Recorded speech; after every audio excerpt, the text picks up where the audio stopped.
everyone, it's Heidi again. Today we're reacting to Belgium. Let's go. All I know is that there's good chocolates. I know a tiny bit about it. Not very much. I'm really excited to react to this one. I've met some amazing people from Belgium, so I'm very excited. Don't mind the terrible room. Everything's in shambles. We're making blood pancakes tomorrow on stream, so I'm very excited. Oh, by the way, if you like the video, make sure to like and subscribe. I'll stop rambling. Come see me on Twitch. It's a good time over there. I'd love to talk with you about this stuff, and you could see me make blood pancakes if you'd like. All right, let's do this. Let me tell you a little story. Once upon a time, France had a son named Wallonia, and the Netherlands had a son named Flanders. One day, a bunch of crazy stuff happened in Europe, yada yada yada. After all the crazy stuff subsided, Flanders was like, "Hey, Wallonia." "Yeah? I'm gonna move out of my parents' place, and I got this new rad apartment, but I kinda need another guy to help me pay for the rent. I don't know, you're kind of a cool guy, I guess. Would you like to be my roommate?" Yeah, sure, I guess. Why not? But just for the record, I don't speak any Dutch." "Oh, no worries. I don't speak any French." How old is this video? I love it. And that's how Belgium became a country. Kind of. Kind of. It's time to learn geography. No! Hey everybody, I'm your host, Paul Barbato. You've all probably at least heard of the name Belgium, and if you have, congrats! Don't we call him Barbie? Wait, when did this come out? This was 7 years ago. I wonder if this is one of his first. Oh my gosh, that's so funny. That's not enough. Let's dissect the flag. First of all, the flag of Belgium looks like the flag of Germany, knocked over to the left side, but just keep in mind that the color sequence is black, yellow, red, not black, red, yellow. Yeah. Also, the flag has an unusual proportion of 13 to 15, making it almost a square. The flag's colors are directly correlated to the country's coat of arms, the black representing the shield and determination, the yellow representing the lion and generosity, and the red representing the lion's claws and tongue and the crown, as well as bravery and strength. That's beautiful. Okay, I did not know that their flag was more square than other flags. I just thought that was usually a design preference. I never really noticed that it was always different shapes. I did not know that. That's very interesting. I didn't know that there were any flag. Well, I mean, no, that's actually not true. But no, I had no idea about that. That's so funny. Cool. Speaking of strength, you're gonna need a lot of it to understand this next part. If you're gonna learn anything about Belgium, the one thing you have to understand is how the country is split up. This is very important, so pay attention, Brandon! What? Azerbaijan? Yeah. Dude, that was like 8 episodes ago! First of all, Belgium is located in Europe, right under the Netherlands, and northeast of France, right at the foot of the North Sea, next to the English Channel. In the most fundamental way I can put this, Belgium is divided into 3 regions. The Dutch, or the Flemish-speaking North region, called Flanders, the South, or French Walloon region, called Wallonia, and the capital, Brussels, acts in itself as a 3rd region, and functions in a completely bilingual way. Most of the people in Brussels speak both Dutch and French. However, French is a little bit more prevalent. Got it? Okay, good, because we're not done. Each of the Oh, that's really interesting. I knew that Brussels was a very popular city, but I didn't realize they kind of considered it like its own region a little bit. That's fascinating. Flanders and Wallonia regions are then divided into 5 provinces each, making a total of 10 provinces. Brussels doesn't count and is considered its own region, not belonging to either Flanders or Wallonia. Interesting. Even though technically it's completely engulfed in Flanders. But then again, the region around Brussels has a French administrative area around the city called the BHV, or the Bruxelles-Alpes-Vivoud County, in which large numbers of French minorities live and can be judged in French, even though it's in Flanders. Still with me? Good, because it gets even crazier. The French also have administrative centers in the southeast and the southwest regions of Flanders, and a Wallonian municipal exclave in the West Flanders province called Commune Warneton, even though most of the people there speak Dutch. Furthermore, the Flemish have one municipal exclave in the Liège province in Wallonia called Voeren. Oh, we're just getting started though. Then you have the German-speaking minority in the east of Wallonia in the Liège province, whom are making propositions to create an 11th province called Uten-Saint-Wie. Speaking of Germans, Belgium has a lot, and I repeat, a lot of weird territorial claims and boundaries. For one, there are technically 5 German exclaves hidden right along along the border of the Liège province in East Belgium. However, these exclaves are only separated from mainland Germany from a Belgian train track, the Venbahn, which is no longer in use. This means that you can be in Germany and only have 10 meters between you and Belgium between you go back into Germany. The smallest of these German exclaves is just a small house near the German town of Kosen with a front yard less than 2 hectares in area. Oh, but wait, there's more. Then you reach the ever so confusing town of Barelnassa and Barelhertog, in which there are 22 Belgian enclaves in the Netherlands and 8 Dutch enclaves in Belgium, 7 of which are counter enclaves, or a part of the Netherlands in Belgium in the Netherlands. These borders at first... Maybe he'll explain this, but does anyone even pay attention to those borders? Or is it just like, yeah, we're fine, you know? It's like, who regulates that? Who keeps an eye on that? Who keeps track of where all the borders are? It's just so funny. I know that sometimes the borders aren't that big of a deal in Europe specifically, but man, that just cracks me up. I love that you can just, there's just a little piece of Germany inside of Belgium. That's hilarious to me. I love it. First make no sense. Apparently they cross awkwardly through streets, buildings, restaurants, stores, and even houses. Oh, so they actually have the border drawn out. Well, there you go. I mean, probably not everywhere, but that is so funny. That's so funny. A person can literally wake up in one country and shower in the other. The rule is, whatever side your front door is on is the country that you pay your taxes to. The reason why it's so confusing is because, long story short, there was a guy ruling the area called Henry I, Duke of Brabant, who gave parcels of land to Godfrey II of Schoten, who ruled the area to the east, in an attempt to build an alliance so that his enemy Dirk VII wouldn't expand his influence. Long story short, Henry's land became Belgium, and Godfrey's land became the Netherlands. To this day, the two countries have stayed true to Godfrey and Henry's agreements and have split the land exactly how they did.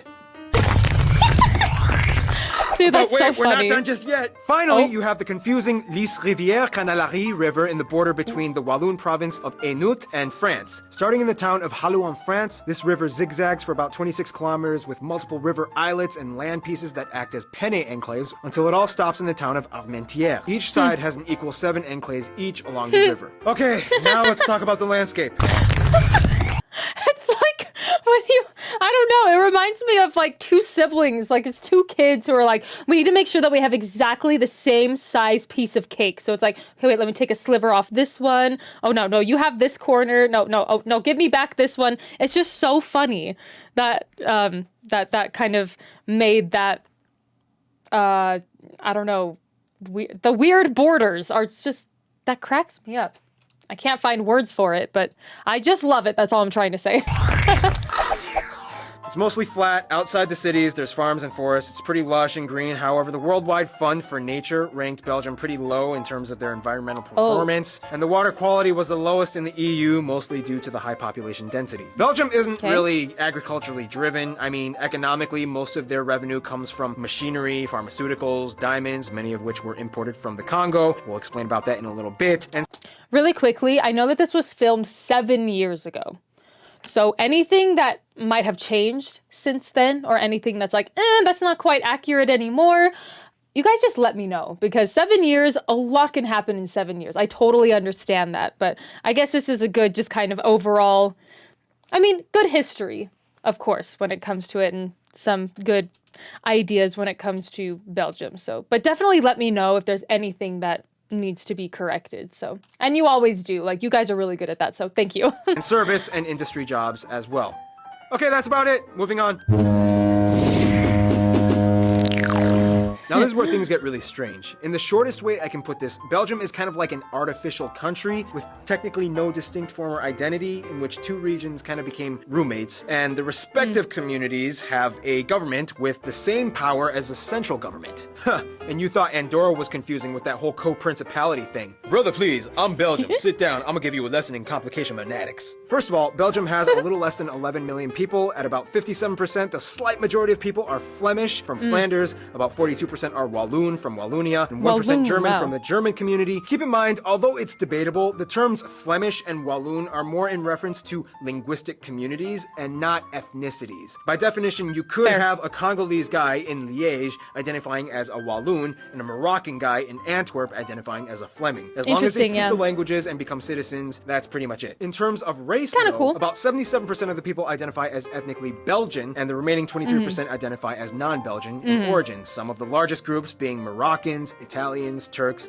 and even Congolese from the Democratic Republic of Congo, as it was a former Belgian colony, along with Rwanda and Burundi, which is where Okay. a lot of the diamonds we talked about earlier come from. The Belgians even took over a small part of China for a couple decades in the 20th century in Tianjin, after quickly giving it back, and to this day, pictures from the Belgian Chinese colony are some of the rarest photos you can find in historical archives. As we Wow. mentioned, Belgium has 3 distinct regions: Flanders, Walloon, and Brussels. However, regions Brussels. weren't enough, and so Belgium decided to split things up even more into communities. Due to the German-speaking minority, predominantly in the southeast, Belgium created a semi-mediary third community, even though only 1% of the country actually speaks German, less than the amount of people in Belgium who actually speak Arabic, and has instituted 3 Oh, separate interesting. governments and parliaments, one for each language group: the Dutch, French, and German. Each of these governments actually has just as much power as the central government. Wait, what? On top of that, the French and Dutch communities are allowed to provide cultural and social services to the citizens in Brussels, but not in the other region. This means that a family living in Brussels could possibly depend upon the central government for taxes, the French government for community centers, the Dutch government for schools, and the Brussels government for the police force. 4 governments acting at once. And then you have a king. Long story short, Belgium became a constitutional monarchy that started in 1830